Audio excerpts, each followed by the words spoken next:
Senhoras e senhores, bom dia, boa tarde ou boa noite. Iniciaremos hoje a primeira aula da disciplina de mecanização florestal. Sou o professor Takeshi e iniciaremos a aula.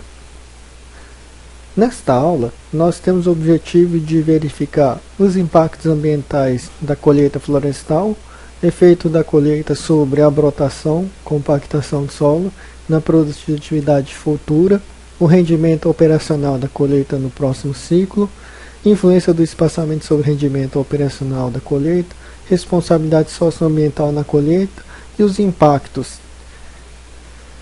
Então, quando nós falamos em uma colheita florestal ou mecanização florestal, ela se deve a um grande planejamento, ou seja, feito em grandes propriedades e que as pequenas propriedades estão se adaptando para inserir a colheita mecanizada em suas propriedades. Mas quando nós temos uma grande propriedade, nós temos um mapa de planejamento, onde vocês vão ter os talhões, onde vão ser cortados com motosserra, a quantidade e qual é a quantidade de árvore que vão ser utilizadas por metro cúbico, e vocês vão ver como que eles são divididos em relação à declividade do solo para que não ocorra a compactação nem a erosão. Um aspecto interessante é a quantidade de floresta plantada no mundo, que nós temos mais ou menos 4 bilhões de hectares, onde nós temos a produção de 3,4 bilhões por metro cúbico por ano. As florestas plantadas estão em torno de 200 milhões de hectares.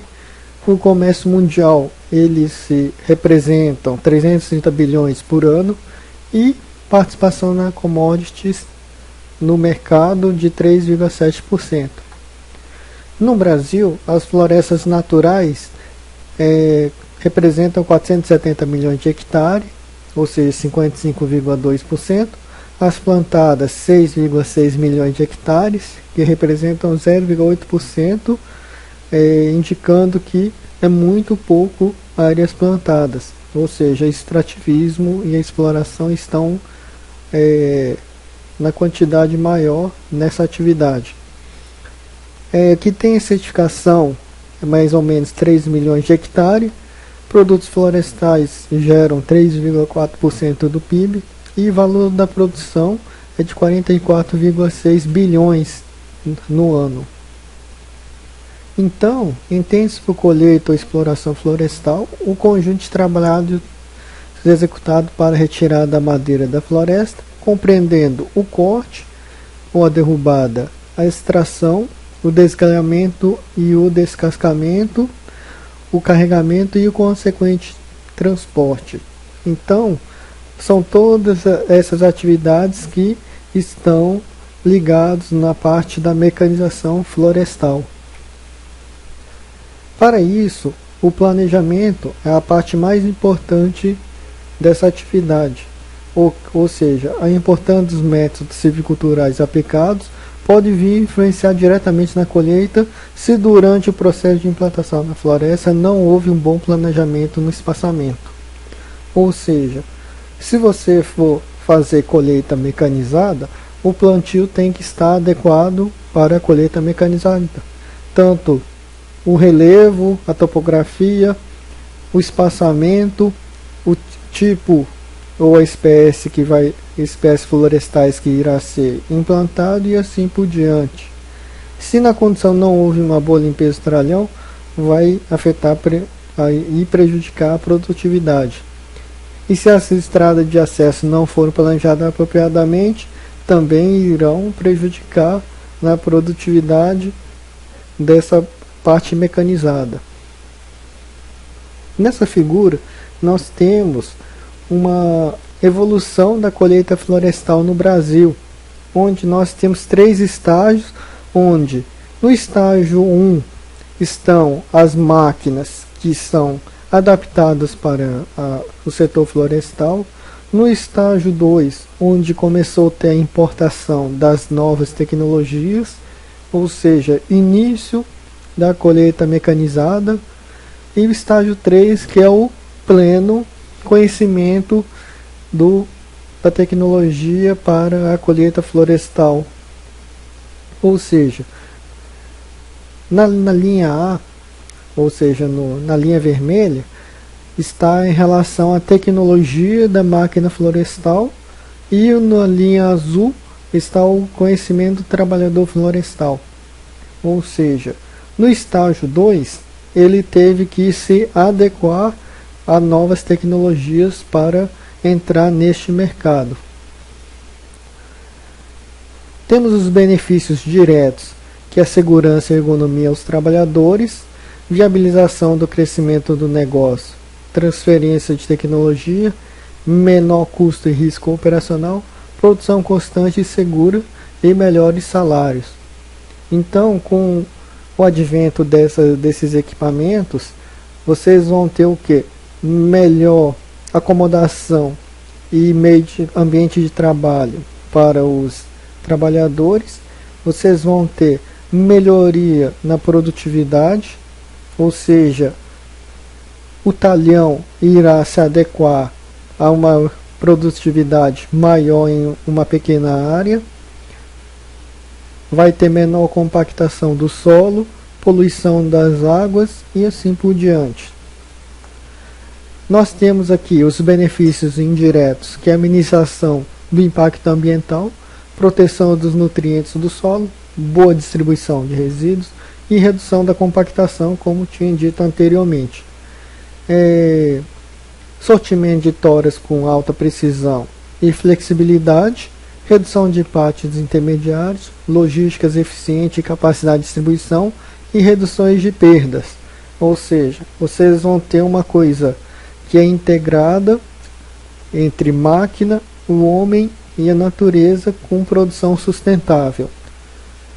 Então, com essa mudança do estágio 2 para o estágio 3, começaram a surgir os novos empreendedores, que começaram a adotar novas tecnologias e preocupação com o meio ambiente ou sustentabilidade, com controle rigoroso de custo de produção e racionalização dos investimentos, ou seja, melhor demanda dos recursos para não haver desperdício, investimento em equipamento de maior performance, conforto e tecnologia para se adequar à nova legislação, que são as certificações, tanto ambientais, de qualidade e segurança e saúde ocupacional. Valorização do capital humano por meio de profissionalização das funções chaves e modernização da relação de trabalho, ou seja, a certificação de segurança e saúde ocupacional. Então, para isso, o impacto ambiental na colheita florestal é muito importante, porque qualquer alteração das propriedades químicas, físicas e biológicas do meio ambiente, causado por qualquer forma de matéria ou energia, resultando das atividades humanas que direta ou indiretamente afetam o meio ambiente. Sendo assim, o impacto ambiental ele é dividido em três partes: a parte do meio físico, que é biótica, o meio biótico e o antrópico, que ele é separado do meio biótico. Então, o meio físico é o solo, recursos hídricos e o ar, ou seja, é a parte que é somente física, onde os seres humanos e os animais e os micro-organismos vão interagir. No solo, o principal impacto causado pela colheita florestal é a compactação e a erosão. E a compactação se dá pelo alto índice de tráfego de veículos e máquinas pesadas dentro dos talhões, bem como a queda de árvores no solo. O grau de compactação depende de vários fatores, como a umidade do solo, estrutura do solo, largura do pneu e peso das máquinas. Ou seja, se você tiver excesso de umidade, ele vai compactar, então vocês vão ter que trabalhar no momento em que ele não esteja muito seco para não pulverizar o solo e nem muito encharcado para que ele não cause valas para causar erosão. A estrutura do solo, se você tem um solo mais arenoso, argiloso ou siltoso, a largura do pneu ele tem que ser mais largo possível para evitar a pressão e utilizar máquinas com pesos adequados no talhão. Essa parte de compactação também ele afeta na rebrota das cepas para o próximo ciclo de colheita. Nós temos algumas imagens onde temos aqui um solo encharcado e outro solo muito seco e desagregado. Aqui nós temos a utilização de semi-esteiras para que ele não compacte o solo, ok? E que não cause muito desagregamento das partículas do solo para não causar erosão com cobertura vegetal. Normalmente o solo ele sofre com tombamento das árvores e o arraste feito pelo skidder.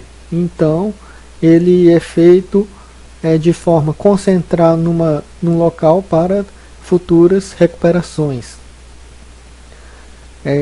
Impacto nos recursos hídricos, onde nós temos o grande problema do derramamento de graxa, lubrificante, combustíveis, fluidos refrigerantes, fluidos do radiador, que eles vão ser o que? Escorridos, vão cair no solo e escorridos para o lençol freático ou para os mananciais.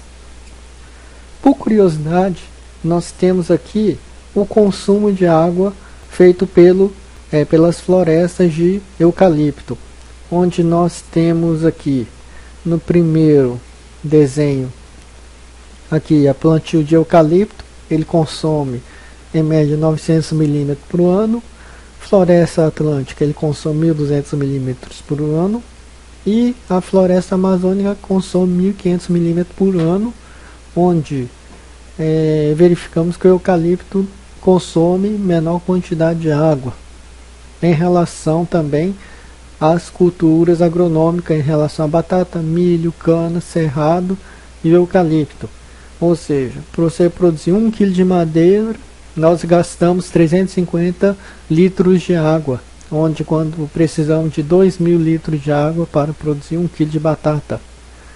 Aqui nós temos outras culturas perenes, que nós temos aqui o café, os citros, ok, o eucalipto. Aí você tem o milho e feijão, ou seja, o café, os citros e cana-de-açúcar, nós temos aqui a mesma ou maior quantidade de água consumida do que em relação ao eucalipto.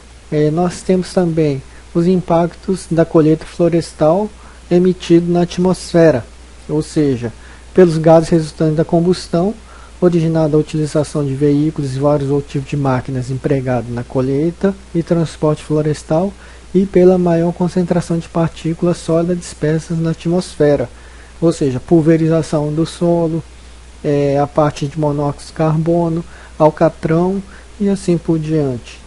Aí você tem a motosserra liberando o óleo 2 tempos queimado na combustão, que ele é o lubrificante do motor.